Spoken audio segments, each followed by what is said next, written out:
Et salut les amis, on se retrouve pour de nouvelles vidéos.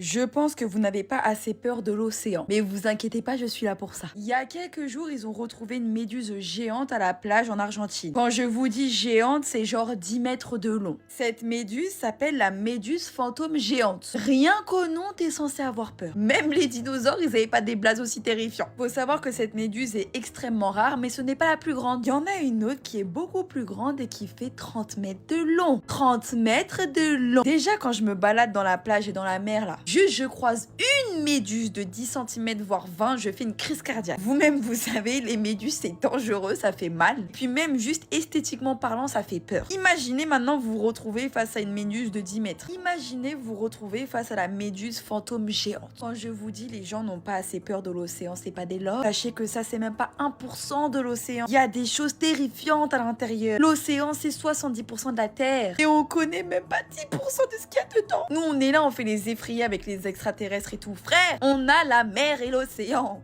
Ça, c'est effrayant. C'est vrai que en vrai, il y a des animaux tellement énormes dans l'océan, et puis c'est tellement vaste qu'on connaît qu'une petite minorité en vrai. Et c'est vrai que 30 mètres de long, même 15 mètres de long, ça fait quand même énorme en vrai. Ça fait penser au calamar géant si je me trompe pas. Je vais te dire un truc que j'ai appris en licence de psychologie et en thérapie. En fait, je viens de réaliser une chose que je savais déjà, mais que là, je viens de comprendre profondément. Les gens, ils interprètent tes comportements et qui tu es à travers trois choses. Leur vécu, donc leurs blessures, l'éducation, l'expertise, si tu veux en d'autres termes, et qui ils sont. Donc ça veut dire que quand tu es face à quelqu'un qui n'est pas expert dans un certain domaine, où tu vois que ses croyances sur toi, ce dont il t'accuse, la manière dont il te perçoit, la manière dont il te dépeint n'a rien à voir avec ce que tu es et tu le sais et t'es un peu étonné et blessé de voir que cette personne te dépeint de cette manière, c'est parce que cette personne t'interprète à travers qui elle est elle-même. Moi-même, j'ai été dans une relation qui était assez abusive et la personne en face de moi, je ne comprenais pas pourquoi constamment elle pensait que je jouais des jeux psychologiques, que je la manipulais constamment.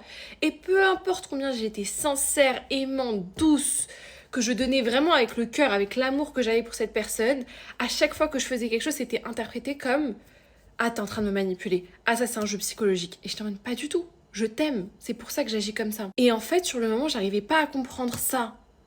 Et cette personne, elle avait pas l'expérience et elle avait pas l'expertise sur la psychologie des relations humaines. Bref, c'était sa première relation. Mais c'est parce que cette personne a passé toute la relation à me manipuler. Donc tout ce que je faisais était interprété à travers ça. Et c'est toujours comme ça, les gens t'interprètent à travers eux-mêmes. Parce que tu deviens un miroir de qui ils sont. Et c'est pour ça que les personnes qui s'aiment le moins, qui se détestent secrètement, elles vont te faire le plus souffrir. Parce qu'elles se rejettent elles-mêmes, donc elles te rejettent toi. Et tous leurs pires traits dont elles sont conscientes, elles vont les projeter sur toi. À Méditerranée. C'est vrai que j'ai déjà remarqué ça et en vrai, j'ai appelé ça l'effet miroir. J'ai vu qu'il y en avait quelques-uns quand même qui le font. Après, je sais pas si c'est vraiment volontaire, qu'ils sont conscients de ça. Mais bon, c'est vrai que j'ai déjà pu le remarquer. Je serais curieux de voir si vous l'avez déjà vu. Ça y est, vous paierez désormais plus cher vos produits en ligne. Google vient de lancer la tarification personnalisée dans la recherche et personne n'en parle. Si vous suivez l'actu, Google a fait 3 annonces la semaine dernière qui, mis bout à bout, dessinent un truc assez flippant. Première annonce, Gemini, leur IA peut maintenant lire vos Gmail, analyser votre YouTube, vos Google Photos, absolument tout. Gemini a accès à l'ensemble des données Google. Deuxième annonce, le partenariat avec Apple. Siri sera désormais propulsé par Gemini, ce qui veut dire que Google aura aussi accès aux données de l'écosystème Apple. Google s'étend au-delà de son périmètre. Troisième annonce, et c'est celle-là qui change tout. Il lance un service publicitaire basé sur Gemini qui permet aux vendeurs de proposer des offres personnalisées à des acheteurs précis au moment exact où ils sont prêts à acheter, sans avoir à proposer le même prix à tout le monde. Vous voyez où je veux en venir? Ils vont savoir tout ce que vous avez dit, tout ce qu'on vous a dit, tout ce que vous avez regardé, partout où vous êtes allé. Vous êtes parent et vous avez besoin de couches, c'est la rentrée et vos enfants ont besoin de chaussures, il fait froid et vous avez besoin d'un manteau, l'algorithme va calculer le prix maximum que vous, personnellement, vous êtes prêt à payer. Et c'est à ce prix-là qu'ils vous le vendront. Pas le prix du marché, pas le prix normal, votre prix. Et comme Google devient l'intermédiaire entre le vendeur et nous, ils prennent leur commission au passage, évidemment. Dites-moi en commentaire si vous êtes aussi choqué que moi, ou si vous aviez déjà vu l'arnaque arriver depuis longtemps. Moi c'est Yaswer, abonne-toi si tu veux rester informé sur les sujets de vie privée, cyber et tech. Après, je comprends qu'avec l'IA, c'est pratique de pouvoir automatiser certaines choses, répondre aux mails, etc. C'est vrai que ça, c'est plutôt bien. Mais après, le problème avec ça, c'est que du coup, ils ont accès à toute notre vie privée. Ils ont un accès tellement ouvert qu'au final, ils peuvent personnaliser les pubs par rapport aux gens et nous faire payer plus ou moins cher. Donc en fait, ça veut dire on n'est plus vraiment libre et que c'est trop en vrai. Moi, je trouve que c'est pas si bien que ça.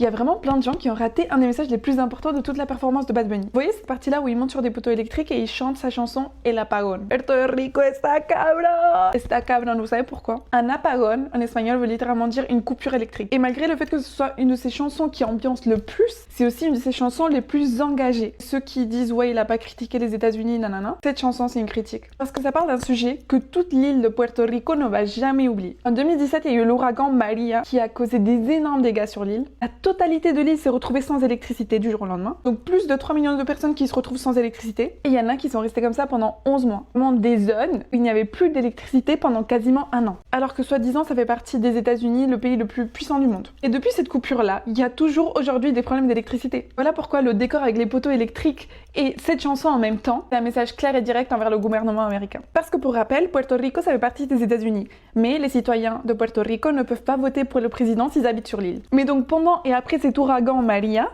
l'aide du gouvernement des États-Unis a été vraiment insuffisante. Il y a eu près de 3000 morts sur l'île, alors que voilà, apparemment ils font partie de la plus grande puissance du monde. Cette chanson critique aussi les Américains qui viennent habiter sur l'île de Puerto Rico pour éviter les impôts, comme un certain influenceur qui est anti-Bad Bunny et que je vais pas nommer. Avec l'arrivée de ces Américains, les prix des loyers flambent et les locaux ne peuvent plus se loger, et ils sont obligés de quitter l'île. Et voilà les paroles de la fin de la chanson. No me quiero ir de aquí, que se vayan ellos, lo que me pertenece a mí, se lo quedan ellos. C'est pour ça que Benito, on ne peut que l'aimer. Puerto Rico está cabrón.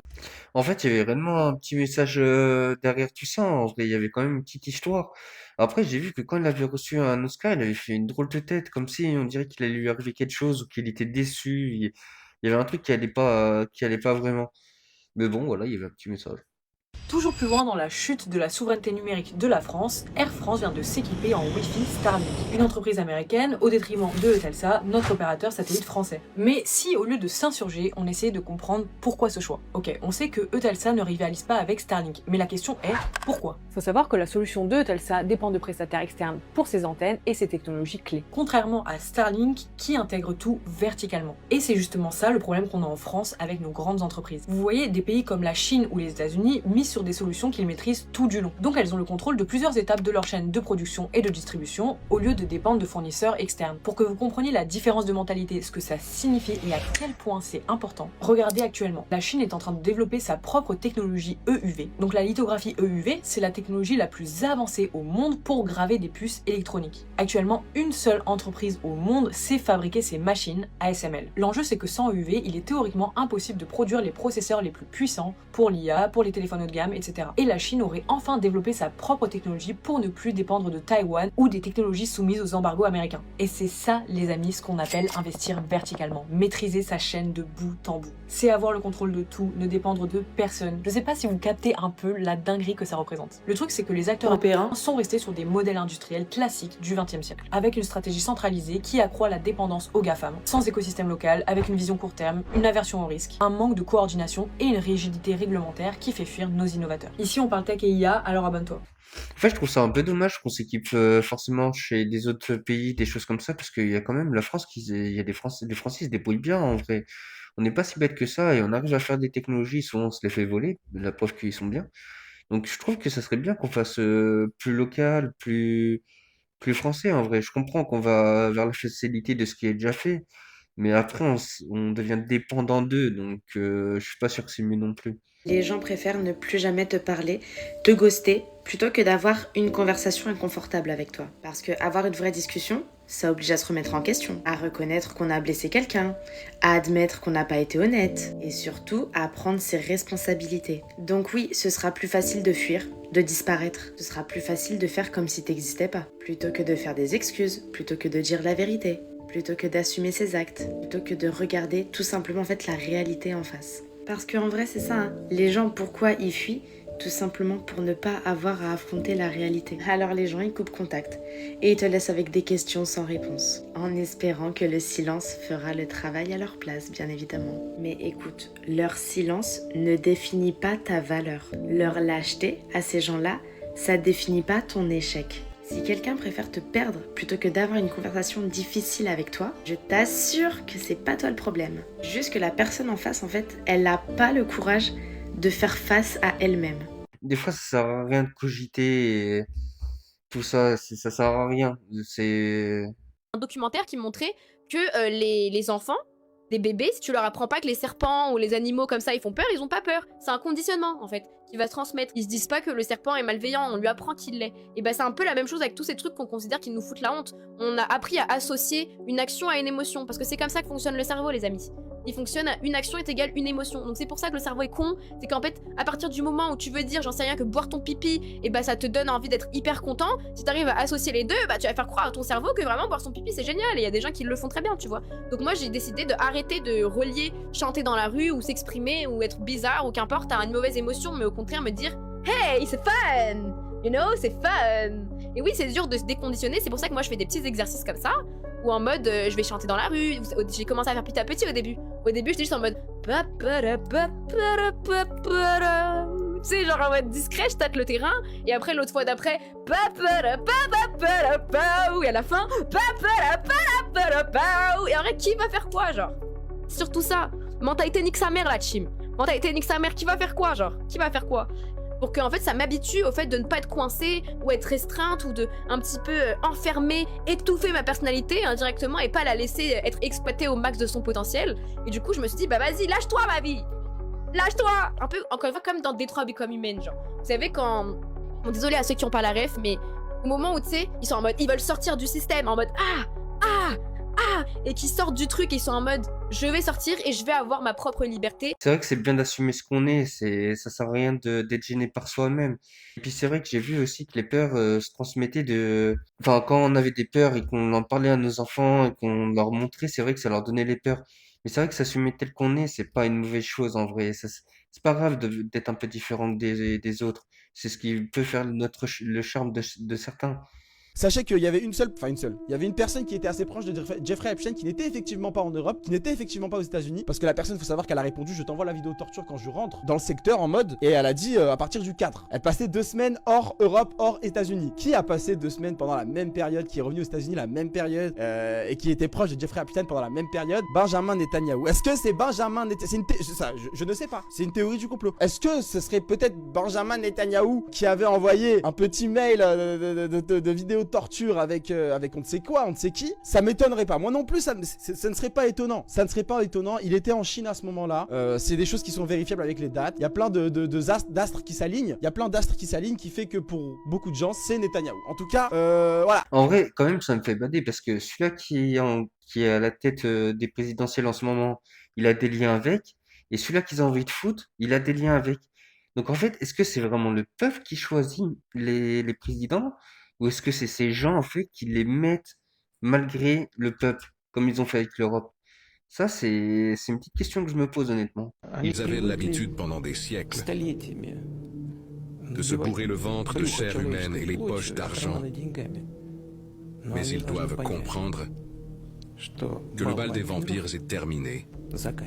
Oh, il y a tellement de choses à dire. Alors là, Vladimir Poutine fait référence à l'Occident. Alors bien sûr, ça a été repris partout en Russie, en venant expliquer que voilà, Poutine avait raison par rapport à l'affaire Epstein, etc. Où on voit qu'il y a des gamins qui ont été, mais jusqu'à même apparemment mangés. Je rentrerai pas dans tous les détails parce que ça fait tellement flipper que je pense qu'il y en a certains, vous allez me dire que c'est du complotisme. Non, c'est pas du complotisme. Tout ce qu'il y a dans les dossiers Epstein, les gars, même dans des films, il y a des trucs que vous les avez pas vus. Mais ce qui est drôle dans l'affaire, c'est que Vladimir Poutine, lui et la Russie ne sont absolument pas concernés par tous ces dossiers.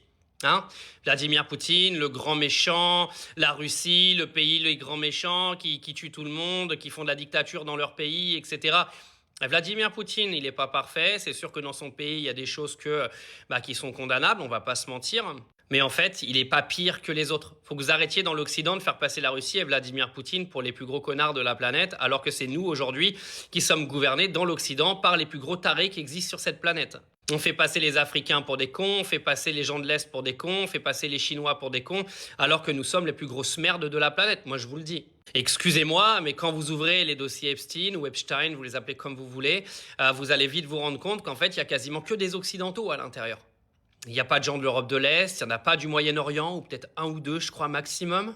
Et quand vous regardez les atrocités qu'il y a à l'intérieur de ces dossiers, et là, quand Vladimir Poutine il parle de ça, il faut vous rendre compte. Alors, il y en a plein qui vont dire oui, mais non, c'était une interview de 2024, ça n'a rien à voir avec les dossiers Epstein. Oui, parce que j'ai lu ce qu'a écrit France 24 et tous ceux qui essaient de détruire la pseudo-propagande russe qui apparemment se servirait de ce passage de Vladimir Poutine pour venir justement dénoncer ce qu'il y a dans les dossiers Epstein, parce qu'il ne parlait pas du dossier Epstein apparemment directement. Mais comme en fait ce narratif fait chier l'Occident, c'est obligé que je vais le mentionner. Ce qui me fait marrer, en fait, c'est que vous avez quand même des journaux aujourd'hui qui viennent dénoncer ceux qui utilisent cette interview de Vladimir Poutine pour la mettre en lien avec l'affaire Epstein, alors que ces mêmes médias ne parlent pas de l'affaire Epstein. Ces mêmes médias ne parlent pas d'un réseau qui violait des enfants et peut-être mangeait des gosses. Je ne sais pas si vous vous rendez compte de la dinguerie. Dans les dossiers Epstein, on parle de cannibalisme, on parle de viol, on parle de meurtre.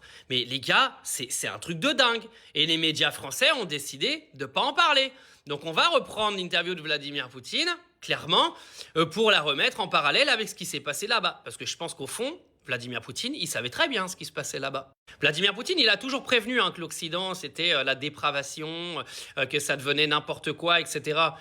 À tous ceux qui l'ont fait passer pour un méchant, vous allez vite vous rendre compte qu'aujourd'hui, il est très lucide sur ce qui se passe sur notre planète. Ça ne veut pas dire que Vladimir Poutine, il est parfait, loin de là.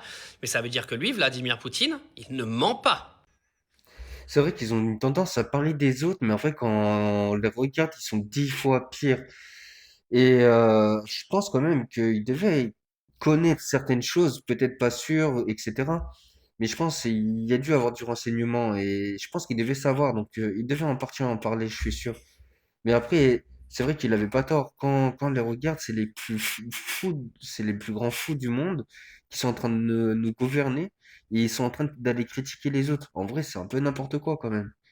En 2017, l'Allemagne a fait un truc qu'aucun autre pays n'avait jamais fait avant. Ils ont interdit une poupée. Cette poupée, elle s'appelle Kayla. Et en vrai, elle a l'air de rien. C'est une poupée connectée. Ton gamin lui pose des questions. Elle répond et elle raconte des histoires. Genre un jouet classique, mais en version 2.0. Elle s'est vendue comme des petits pains. Il y avait des Kayla dans les chambres d'enfants partout en Europe. Jusque-là, rien de bizarre. Sauf que des chercheurs en cybersécurité décident d'analyser le truc. Et là, ils découvrent que la poupée enregistre tout ce que les enfants disent. Chaque mot, chaque confidence. Et elle envoie tout ça sur des serveurs non sécurisés. Mais attends, c'est pas fini. N'importe qui à 20 mètres pouvait se connecter à la poupée en Bluetooth et parler directement à ton gamin sans que tu le saches. L'Allemagne a pété un câble. Ils ont classé cette poupée comme dispositif d'espionnage dissimulé. La même catégorie que du matos d'espionnage illégal. Et le pire, ils ont demandé aux parents de la détruire. Pas de la ranger, pas de la rendre. La détruire. Ça, c'était en 2017. On est en 2026. Et des chercheurs viennent de tester 10 jouets connectés pour enfants. 7 sur 10 avaient les mêmes failles. Et cette fois, aucun pays n'a rien interdit. Comme quoi, en vrai, l'espionnage, il y a tout qui est bon pour, en vrai. Ils vont même jusqu'à espionner les gamins et mettre des micros dans les poupées. Et après, on se dit que les gens, ils deviennent parano. Mais avec tout ce qu'ils sont en train de faire, c'est normal qu'ils deviennent parano. Il y a que des trucs de fou. Qui se souvient du film L'aile ou la cuisse avec Louis de Funès et Coluche? C'était en 1976. Il y a déjà 50 ans. On nous avait tout montré. Vous vous rappelez cette scène où ils se retrouvent dans l'usine Tricatel? Et là, ils s'aperçoivent que l'usine fait manger de la M aux gens consommateurs. Le poulet qu'on croit manger n'est pas du poulet. Le poisson qu'on croit manger n'est pas du poisson. La viande qu'on croit manger n'est pas de la viande. Il y a 50 ans.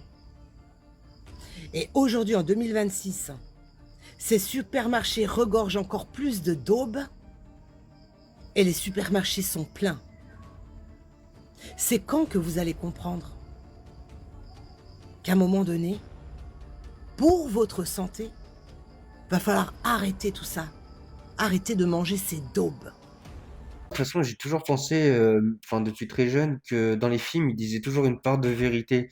Après, oui, c'est vrai que quand on regardait quand t'es petit, on se disait souvent c'est de la science-fiction. Mais quand on regarde de nos jours, enfin, la réalité rattrape la science-fiction sur certains points. Donc il y a peut-être des choses il y a peut-être des choses qu'ils savaient. Et en fait, vous savez à quoi ça me fait penser?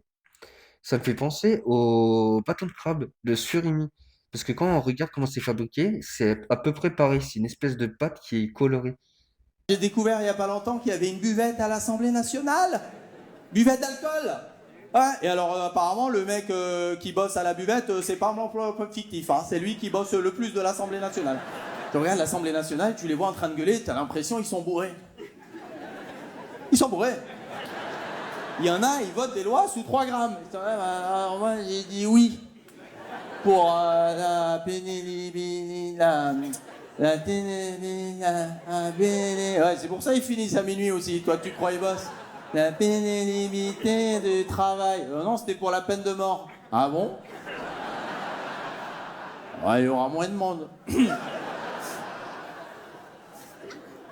Et ça passe en note de frais, hein. L'alcool, hein. Donc ça se trouve, la dette, c'est pas Macron, c'est Jean Lassalle, peut-être. Hein. C'est vrai que ça laisse à sourire, comme on s'est dit. Mais pour de vrai, il y a une part de vérité dedans. Ils prennent vraiment ça sur notre argent. C'est tout ce que je voulais vous montrer. La vidéo est finie. Je vous dis une bonne journée et une bonne soirée.